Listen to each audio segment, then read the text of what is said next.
बड़ी ही आनंद का विषय है। समस्त पधारे हुए श्रद्धालु या चैनल के माध्यम से जो भी देख रहे हैं, सभी का श्री शिवम सुंदरकांड सेवा समिति की तरफ से हार्दिक स्वागत अभिनंदन। और समस्त श्री शिवम सुंदरकांड सेवा समिति के पदाधिकारी एवं कार्यकर्ताओं की तरफ से व्यासपीठ पर विराजमान परम सभ्य श्री धन्वंतरी दास जी महाराज के श्री चरणों में सादर प्रणाम निवेदित कर रहे हैं। आज कथा का प्रथम दिवस है और जो जानकारियां हैं समय समय पर आपको मिलती रहेगी।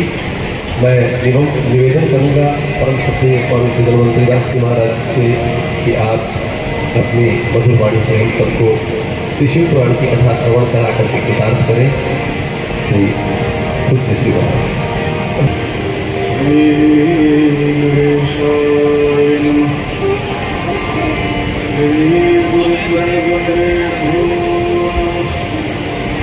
श्रीमते रामचंद्र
है 33 वर्ष बड़े ही आनंद के साथ विश्राम हुए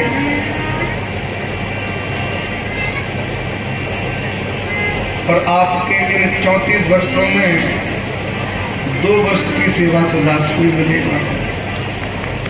पिछले साल भी आप सबने बड़े ही एकाग्रता के साथ और पूर्ण उत्साह के साथ श्री शिव महापुराण का आस्वादन किया और इस वर्ष भी वही चेतना, वही एक अद्भुत आनंद आप सबके ऊपर सुबह 9 बजे से लेकर अब तक हम देख रहे हैं।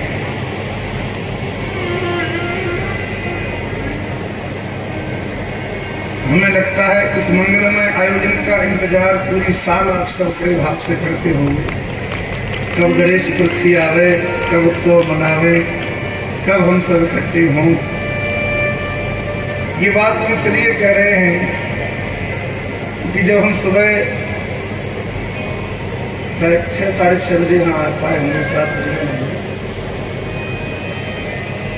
सुल्तानगढ़ से यहाँ आए। इसके पहले भी हम अपने ही आश्रम में पिछले 10 दिनों से बड़ी व्यस्तता थी। हमारे पूज्य गुरुदेव भगवान के भी जो गुरु जी थे, उनका दिव्य पुण्य स्मृति महामहोत्सव हम सब प्रतिवर्ष जन्माष्टमी के अवसर पर 7 दिन गुरुदेव की कथा होती है और बहुत भव्य दिव्य रूप से मनाते हैं। नित्य संतों की भंडारे की प्रसादी होती है, सैकड़ों हजारों की संख्या में महात्मा आते हैं और 20 तारीख को पूरे वृंदावन के संतों का झरा भंडारा अपने ही श्री गुरुदेव भगवान के स्थान में हुआ। बड़ी व्यस्तता थी, बहुत हारे थके। रात्रि में 11 बजे दिल्ली से ट्रेन भी पकड़नी थी। दिल्ली पहुंचे, ट्रेन पकड़ी, यहाँ आए और सुबह आके फिर सो गए महाराज। 1 घंटे की नींद फिर ली हमने। फिर हमारे सत्यम मिश्रा जी ने जगाया, बोले महाराज उठो, सुबह यात्रा तो सुबह 9 बजे है। हमने कहा अरे इतनी जल्दी? बोले हाँ। तो हमें लगा कि 9 बजे है तो शायद माताएं 10-11 बजे आएंगी। माताओं के तो काम थोड़े विलम्ब से होते ही हैं, लेकिन हमें तो बार बार कहा जाए कि जल्दी चलिए, तैयारी सारी है। और जैसे ही हम शायद गौशाला से प्रारंभ हुए, जैसे ही गौ माता के चरणों में दास पहुंचा, तब तक तो माताएं वहां से प्रस्थान कर गई। महाराज कहाँ तक इंतजार करती माताएं? अपना अपना मंगल कलश सिर पे धर के माताओं ने कहा महाराज तुम आओ चाहे मत आओ, हमारी तो यात्रा शुरू हो गई। ये बात हम इसलिए नहीं कह रहे कि आप लोगों ने जल्दी करी, ये बात हम इसलिए कह रहे हैं इसमें विलम्ब हमारी तरफ से हुआ। लेकिन जो बात हमने समझी कि आप लोगों के हृदय में 1 वर्ष का इंतजार था, और कितना इंतजार करते महाराज? 1 साल का इंतजार, तो सुबह हमारा इंतजार। तो जो हृदय में आपकी उत्साह की तरंग दौड़ रही थी, वो आप सब माताओं का दर्शन करके हमारा हृदय बड़ा विचलित हुआ। ऐसी कड़कती धूप में शोभा यात्राएं तो बहुत ट्रेवल कम चल जाता, लेकिन इतनी कड़कती धूप में और इतनी श्रद्धा उत्साह के साथ आपके विलासर में 9:30 बजे से लेकर और ठीक 12 बजे तक महाराज आप लोग इधर चलते रहे। अपने लिए ताली बजा लो महाराज एक बार। बड़ा सुंदर उत्साह कम न हो, दिन प्रतिदिन बढ़ता ही रहे। ऐसे ही भगवान गणपति आपके ऊपर मना रहे हैं। अनेक कलाकारों के द्वारा प्रस्तुतियाँ भी आप सबको इसी मंच से सुनने को मिलेंगी। आपके राजस्थान के बड़े ही सुंदर गायक महावीर सांकला जी भी भगवान गणपति के चरणों में हाजिरी लगाने आएंगे। और भी राजस्थान के कुछ और कलाकार हैं जो केवल हमें जानते हैं, भी आप शायद उनसे परिचित न हो, और परिचित भी होंगे तो आपने यहाँ आमंत्रित न किया होगा। साधु संग